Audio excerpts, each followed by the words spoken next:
Sree Ganesha Sharada Gurubhyo Namaha. Sindhurarunavigraham Tirnayanam Manikya-maulispurat-taranayaka-shekharam Smitamukhim Apinamakshuruham Panibhyam Alipurna-ratna-chashakam Raktotpalam Bibhratim Saumyam Ratna-ghadastha-rakta-charanam Dhyayet Param Ambikam. Welcome to all for this session on Lalitopakhyanam.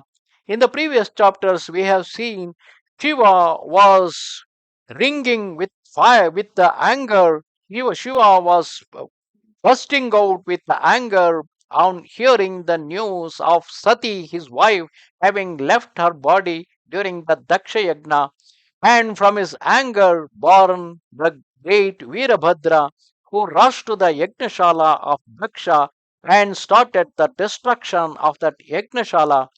And one by one, every god, every devatas, either they fled the spot or they could not able to withstand the wrath of Veerabhadra. Finally, Vishnu could able to face him. However, a great battle happened between Vishnu and Veerabhadra, at the end of which Vishnu threw his discus to kill Veerabhadra. However, Veerabhadra swallowed his discus, and on seeing the might of Veerabhadra, even Vishnu came to his refuge and told him that there is no difference between Shiva and Vishnu, and left the Yagnashala, allowing Veerabhadra for the further destruction. He went to Himalayas to please the Parameshwara. And Veerabhadra then proceeded inside and severed the head of Daksha, while his widowed wives started wailing around him. The suddenly widowed wives of Daksha were startled out of their wits, and they rallied around one another, embracing each other, wept, bewailed their lot. His with grizzled hair, bereft of all their 101 ornaments and other auspicious marks of wedlock, and unable to speak for the choking sobs, not knowing how they could ever bear their sudden widowhood, yet still hoping against the hope for a miraculous comeback of Daksha, they approached Veerabhadra with faltering steps and prayed to him thus, making his heart melt with mercy towards them. O Deva Deva, Jagat Chakra Mahasamsara Bhairava, Veerabhadra, the merciful though invincible in wrath, thou art verily Lord Shiva himself with power to free all. Thou destroyest the wicked and protect your devotees. Your third eye is capable of consuming all the world. Yet art thou, Vishvesha, capable of bringing them all back to life. Thou mayst the reign over them all.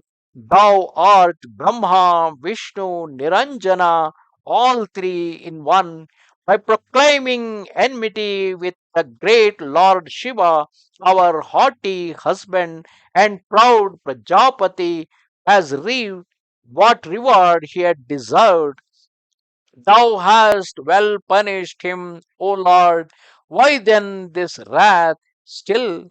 May his wrath that ever consumes all the worlds at the end of each kalpa now subside, and may you be appeased of your great rage, for your mission has now been accomplished as it should be, just as you are capable of burning the world and regenerating them anew.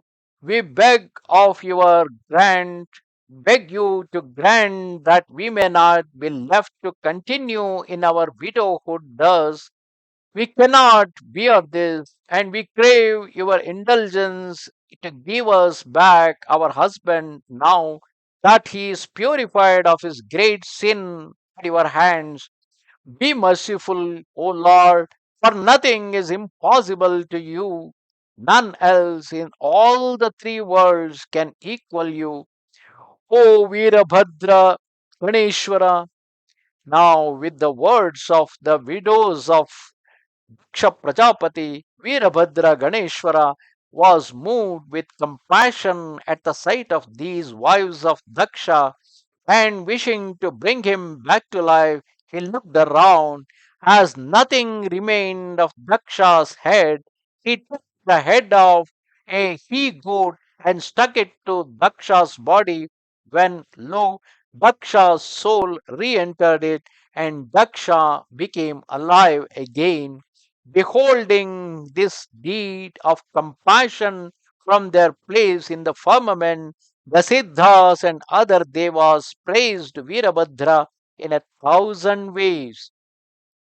Thus, in this chapter, we have seen finally Veerabhadra chopped off the head of Daksha and burnt it in the sacrificial yajna fire. So, since nothing has been left from that, finally all the wives of Daksha they begged for, for Veerabhadra to be pleased so that Daksha can be brought back into the life so that they don't get widowed by themselves. And on seeing the plight of Daksha's wives, Veerabhadra became compassionate and he started looking out for how to bring Daksha back to life because only the remains of his body without the head, as the entire head was consumed in the sacrificial fire by Agnideva. So he found because and everything was destructed in that Yagnashala, nothing was left. So finally he found a he goat and he took its head and fixed it on the body of Daksha, and Daksha became alive again, and everyone started praising Veerabhadra for his compassion.